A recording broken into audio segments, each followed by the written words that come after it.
In the episode just before this one, we talked about how motherhood can make you rethink everything you thought you knew, and how painful it can be to realize that everything is changing in ways that you never expected. Today, we'll hear from a labor and delivery nurse and a birth educator who shares what she wished she knew before she became a mom.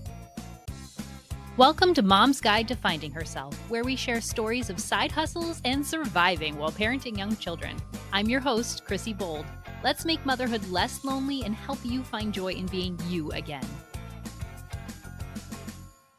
Have you ever felt like you were drowning in unsolicited advice and sugar-coated solutions, especially when it comes to being a mom? You might be up in the middle of the night, desperately Googling answers, and all you find are these perfect scenarios that don't match your reality. It's like everyone else has it figured out, and you're left wondering, am I the only one who feels like this is harder than it should be? Maybe you always wanted to be a mom. Maybe you were even born to be a mom. And still, when your baby arrives, it can hit you like a ton of bricks. You might even wonder, have I been wrong this whole time? Am I not cut out for this? I remember when my first baby was a few days old, and I was thinking to myself, this is really easy. I was feeling so confident. My husband and I were even high-fiving each other about how easy it was going. But then it was like we were pushed into this completely different reality. It was like the people that we had been were totally gone. Everything just totally changed. And you start to question everything. Am I feeding them right? Am I feeding them enough? Why aren't they sleeping? Am I doing this all wrong? It can be incredibly isolating, and the anxiety that comes with it is intense, and it can be honestly debilitating. Or maybe you just got out of the newborn phase and you're in the trenches with a toddler. It's like every time you feel like you have parenting down, another phase rolls in and hits you with a curveball. You are exhausted and you're wondering, how in the world do people do this multiple times? Or is there a secret to this? Will I ever feel like I know what I'm doing? These feelings are so common, and we rarely talk about them openly. And we definitely don't talk about how much our kids can change from one day to the next. Just like you, Heather, our guest today, who is a mom of 3 and a labor and delivery nurse with over a decade of experience, has experienced these intense feelings. Like so many other moms, she thought she was made for this, but then found it to be so much harder than she expected. Heather is the host of the Labor Room podcast and creator of several birth and postpartum baby care courses. Through her courses, her podcast, and her Instagram page, she is committed to helping mothers navigate their birth experiences with confidence and empowering mothers throughout their journey. Heather started out by creating a blog to share her experiences and give a more realistic view of motherhood, and today, she shares our journey with us. I can't wait for you to hear it. Thank you so much for joining us. I am here today with Heather. Heather is a mom of 3, ages 2, 5, and 8, and she's also a labor and delivery nurse. Thank you so much for being here today with us, Heather. Oh, thank you so much for having me. I'm happy to be here. Thank you. Oh, I've been following you throughout my pregnancy journeys, all those things. So I feel like I know bits and pieces of you, but as we know, you don't know somebody until you actually sit down and talk with them. So I'm really excited to meet and share with our listeners the woman behind the camera, the woman behind the account, and get to know that more. Oh, that's so sweet. Isn't that true, though? I feel that way a lot. Being a podcaster, too, I feel like when I sit down with somebody, you don't realize what you don't know about them until they start chatting about their story, and you realize how incredible people's stories can be. So I'm really happy to be here and to share my maybe not so incredible, but pretty relatable story, I think. I think us moms are all incredible, and we all have an incredible story for sure, and I'm sure yours is no different. So tell us, who were you before becoming a mom? Yeah, wow. That's such a deep question. And honestly, even if I sat here and thought about it and, really pondered over it, I don't know that I would have a very good answer, because I feel so deep in my identity as a mother that I think like many moms, I've kind of forgotten, like, was there a time when I wasn't like completely consumed by motherhood? And obviously there was, but I've always wanted to be a mom. I've always pictured myself as a mom. So like growing up and getting married, it wasn't just grow up and get married. It was like, I can't wait to become a mom. So before I was a mom, I was an aspiring mom. No, but honestly, I was also a wife. I married my high school sweetheart after 8 years of dating when I was 24 years old. I was a labor and delivery nurse before I became a mother. And so that was a lifelong dream of mine. I knew I wanted to be a nurse. Like, I think before high school, even, I just always knew somehow. I think it was my grandma who kind of like planted that in my brain, and then I kept it forever. And I was, a friend. I had fun. I loved adventure. Right? Yeah. Oh, that's amazing. I love hearing the stories because I didn't always want to be a mom. I didn't want to be a mom beforehand. So to hear the stories of people who were like, this is my goal is so cool because you're going to be a good mom no matter what, wherever your path was. And to hear your journey to being a nurse from your grandma is just so sweet that you just had these two aspirations and now here you are. You're living this dream. I know. It's so funny when you think about that, right? When I sit down and like look around and I realize there are 3 little people behind those closed doors and I am a mother, and like that sometimes hits me like, wow, all of these dreams really have come true. And I mean, it takes a lot of work, but it's so worth it. But yeah, I definitely always wanted to be a mom, even as like a really small person, like maybe 5 years old. People would always tell me like, oh, you're just a little mother, because I loved to hang out with the younger kids, like anyone younger than me.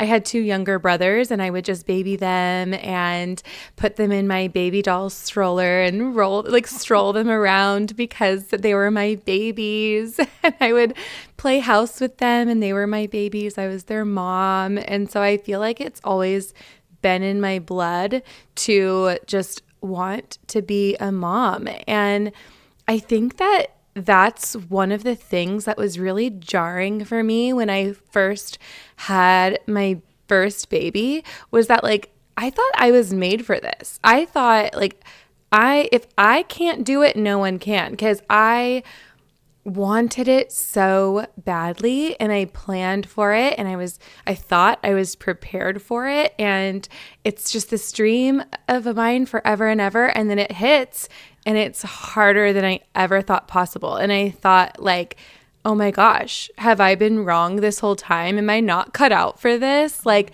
it wanting to be a mom my whole life and then it being so hard for me was something that like I had to get past, if you know what I mean. Yeah. Like it was heavy. Definitely. So tell me more about that. What was your transition into motherhood like? What was so difficult for you?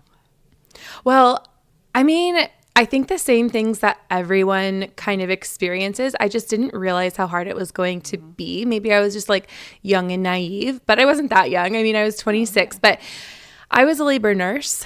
And so I saw people, have babies and become mothers every day. And to me, it was so beautiful and so magical. And I just loved everything about it. And I felt like, okay, like I can see all these other women doing it. And so it's preparing me, right? Like if I can watch them do it, I can see them like be thrust into the postpartum experience and thrust into breastfeeding without knowing what they're doing. And I can actually physically help them do that. And I can help them breastfeed for the first time. I can help them latch their baby for the first time. Well, certainly I can help myself, and certainly I can encourage myself and say all the things I say to them to myself, and it'll work and I'll be fine. And that was the case for labor and delivery. I feel like as a labor nurse, I really did prepare myself pretty well. I didn't fear birth. I didn't fear labor. I felt like I knew kind of what to expect. And I feel like I, you know, was able to wrap my mind around that. But on the other side of the coin, I think that my experience with postpartum mothers actually gave me a more unrealistic Oh, expectation, interesting. yeah, of what postpartum was going to be like, because I saw them with all of the help in the world. I saw Yeah. them with nurses Yeah. surrounding them. I saw them while I'm physically putting my hands on them and helping them latch their baby. And also the postpartum fog, right? Like Right. right when you have your baby, you're kind of just in this dreamland of like, whoa, what just happened? You're not really like thrust into the reality of being a mom while you're still in the hospital. And so I'm watching these people, quote unquote, adjust to having a baby. And to me, they're rocking it. And to me, I'm just like, this, you got this, girl. Like, go you, right? Right. And then in my mind, they go home and I've helped them, and they, they're on their own now, and they're doing great. And so that's kind of how like I pictured postpartum for me. Yeah. And there was that fog in the hospital. I had all the help in the world. And then I went home and like it hit me like a ton of bricks that, my baby didn't sleep. Right. My baby threw up everywhere, every feeding, and having to make decisions and having to do this all on my own. It just was so much harder than I ever thought possible. Right. And to remember too that your baby doesn't wake up for the first couple of days, truly. They're still in the womb in a way. They Right. haven't fully realized where they are. So you're Right. not in the hospital getting that full newborn experience. Yeah, I actually think they do say like the first couple of days.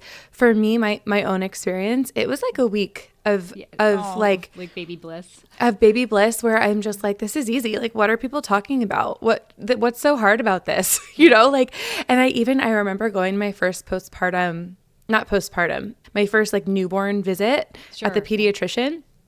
And they give you the like questionnaire, right? And like, how are you feeling? They want to make sure that you're mentally okay. And I'm like, yeah, like I'm good. I don't know. This is Right. so easy. And Right. then Yeah. they wake up.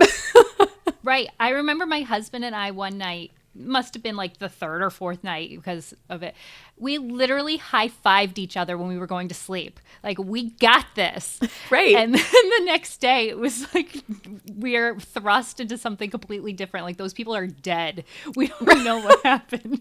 Yes, that is how it was, especially for my second, actually, because my first was hard. He had really terrible infant acid reflux, and the reflux made me constantly breastfeed him, and then it made me never sleep, and it was just the hardest thing in the world, and we can talk about that later. But basically, he was the hardest baby I could have ever imagined. And then my second baby came, and I didn't really remember that newborn bliss with my first. And so when I was in it with my second, I was like, dude, we got blessed. Like, this baby is so easy. Like, oh my gosh, I'm so glad that he doesn't have reflux and that this is just the easiest thing in the world. And then day 8, we always talk about day 8 with my Elliot, my middle child. He's 5 now. I'm like, you have been this way since you were 8 days old. Like, He just hasn't changed. right. He's a firecracker, and he has been since then, I guess. Yeah. That second child is wild, huh? They I see that know. first one and they're like, okay, this is how we live. This is what we do from the Yep. get go. Yep. Completely. And my first and my second are polar opposites of each other. They're not the same in any way. They are best friends and they get along really well, but they are not similar. He does his own thing. My oldest child can be like, "Oh, that's not how we, do it, and we're breaking the rules." And Elliot will be like, "It's fine." Like, Yeah. we do what we want.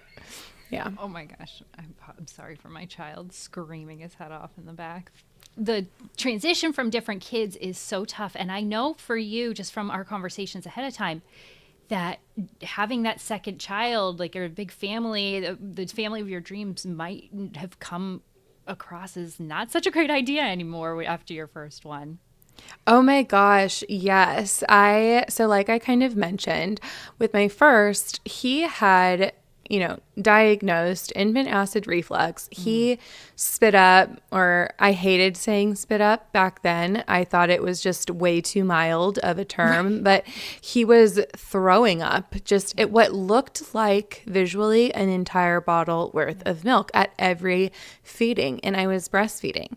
And he was my first baby. And being a labor and delivery nurse and working in the postpartum unit sometimes, I was so motivated to breastfeed this baby. And everyone was telling me, not everyone, but I was getting the advice that like I should put him on hypoallergenic formula. I should, it's my milk that's doing it to him. It's my fault. And, maybe you have too much milk. Maybe you're overfeeding him. Maybe I got every piece of advice under the sun, but no matter what I did, he still threw up at every feeding.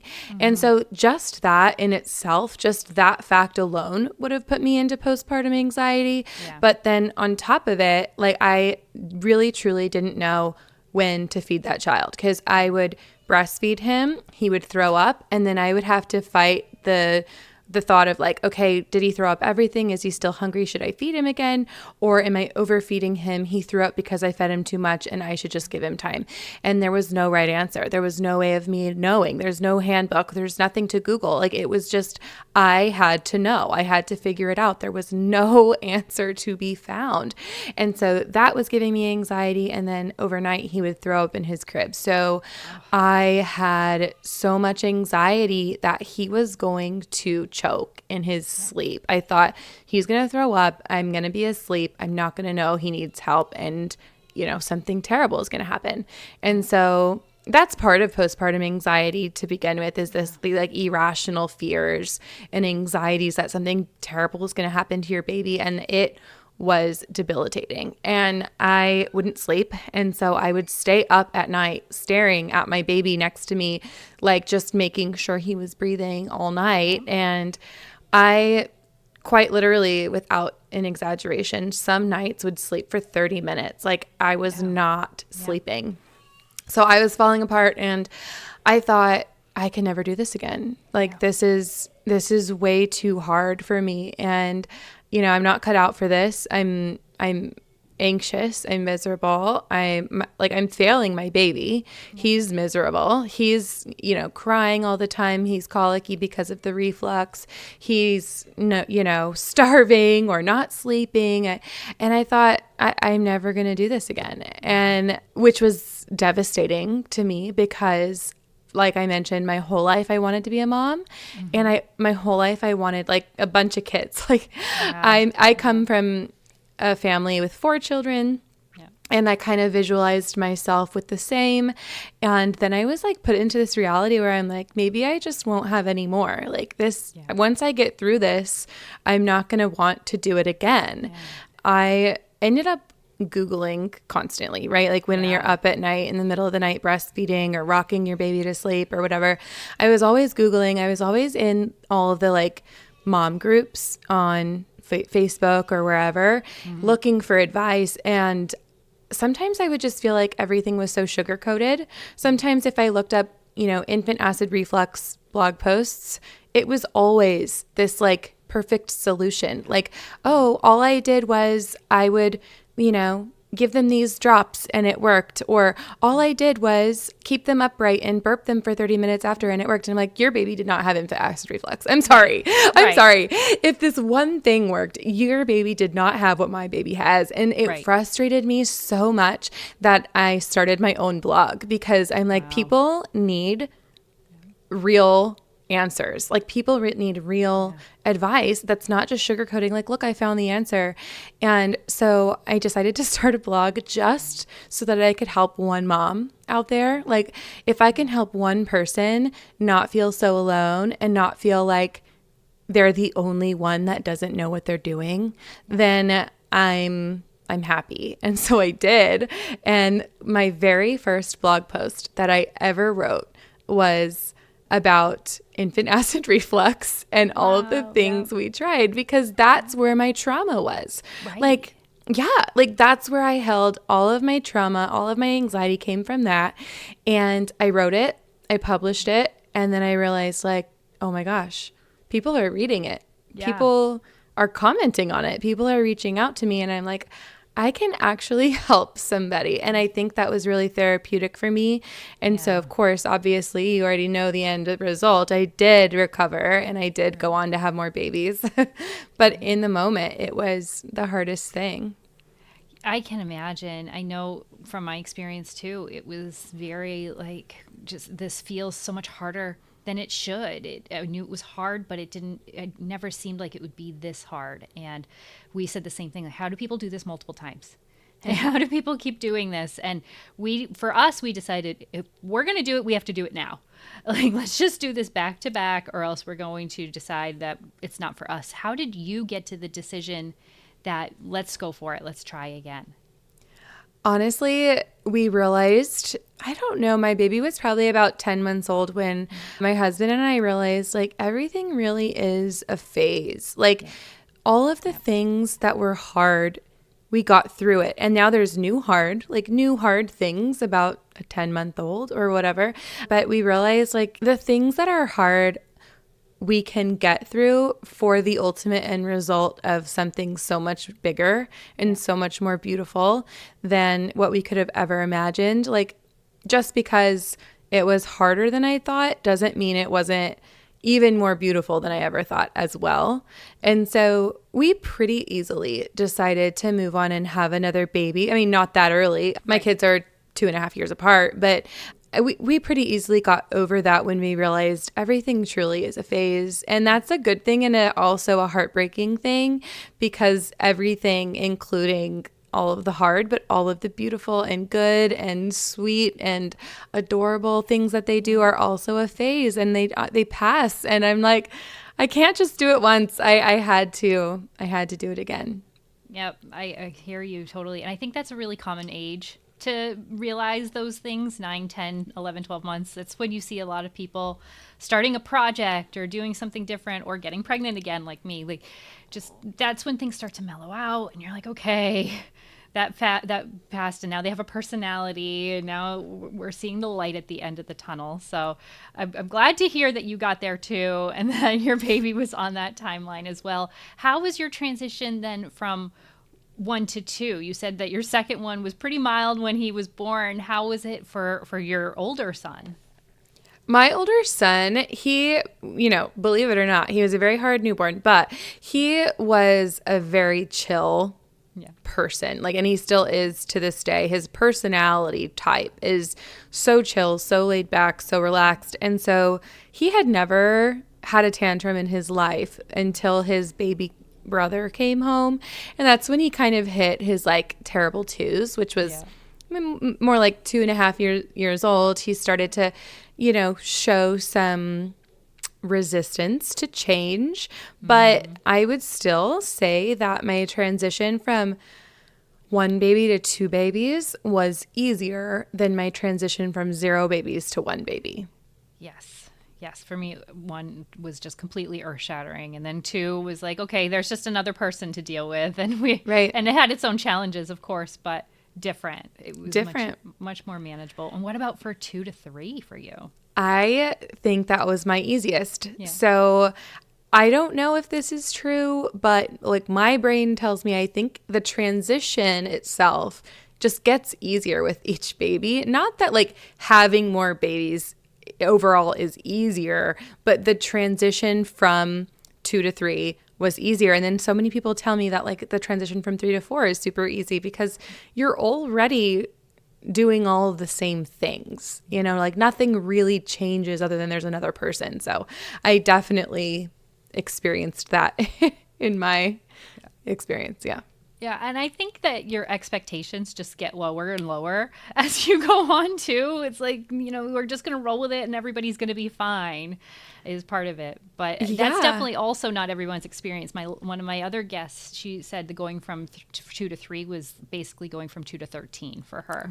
So I'm glad to hear for you that this, for anybody who's expecting their 3rd child and listen to that first episode and might be a little scared, that's not everybody's experience either. So. Right. Yeah, of course. Yeah. Everyone's different. Everyone's circumstances are different. And even just within your own life, your circumstances change. And so it just depends on so many things. But I mean, I will admit that my third child, my daughter, so I had two boys and then I had a girl, she was my easiest baby. So that might be contributing, right? But I think that it also matters that like our expectations are so much more realistic, right? Like, not that I'm just like, oh, whatever. Like, of course I still care, but it's so much more realistic. I remember my first, I didn't know anything. So period, point blank, I knew nothing. I was just like hit, like I said, like brick wall. Whoa, I have to learn everything. And then when my second came, I thought I knew everything. And so I wanted everything done exactly this way. I wanted to bedtime to be at exactly this time. I wanted to do it exactly this routine. And I wanted it to be so overly structured because of what I had already learned with my first baby. And that wasn't right either. So then I had my third and I realized, wow, there really needs to be just a balance. Like you need to know the tips and tricks. You need to know, what you're supposed to be doing, but the rigidity of this, like everything has to be perfect, it needs to go out the window. So that's why I think my third baby was so much easier because I had that balance and I knew how to kind of weigh and determine what was important and what I could let go. And what's her personality like? So your first one was wild to begin with and then mild and then the opposite. So how did your pattern keep going? Yes. Okay. So my first was crazy newborn, really easy personality type after. And then my second was the polar opposite. So super easy in the beginning. And then the most wild, crazy firecracker, he still is, he's 5 years old, crazy personality type. And then my third was very mild as a newborn. She was the easiest baby her whole first year, just chill as a cucumber.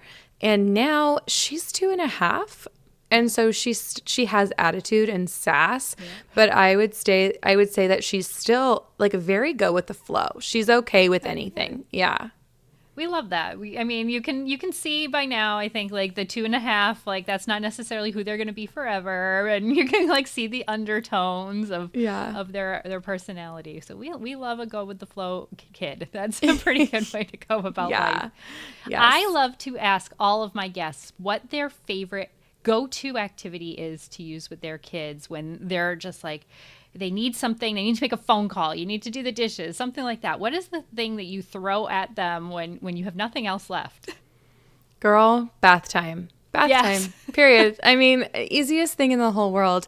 I have learned since my first baby, like put them in the water or put them outside and they will be happy. And if I can't do outside, bath time works with every single one of my kids. And so you've learned that they're all different.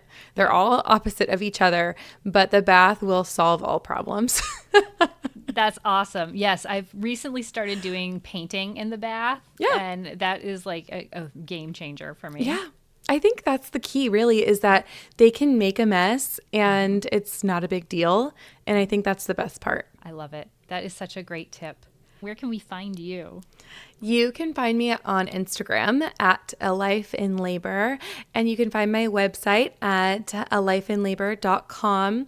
But for your listeners, you can actually go to alifeinlabor.com/boldlittleminds, and you'll find that you can get 30% off any of my courses that I talked about here today, the birth course, postpartum, breastfeeding, or newborn care. All you have to do is use the code BoldLittleMinds and you'll get 30% off any of my courses. Thank you so much, Heather. Please go check out Heather's page and follow her so you can share her story. You share a lot on your Instagram, not just of labor and delivery, but a lot about your real parenting life. And it is worth following because it's all so real and so relatable. So please do that. Thank you so much. I would love to hear how this episode has helped you. Scroll down to the comments and leave me a note there. This will make a big impact in helping moms like us find the show. Make sure you click that thumbs up and make sure to follow so that you can continue to join me on this journey of finding ourselves. In the next episode, Heather will share with us the things that you can do when you're preparing for a new baby, even if it's your second or third or even your fourth baby, or how you can gently help your friends and family members prepare for their birth and beyond. Until then, take a moment for yourself and remember you are an amazing mom just as you are.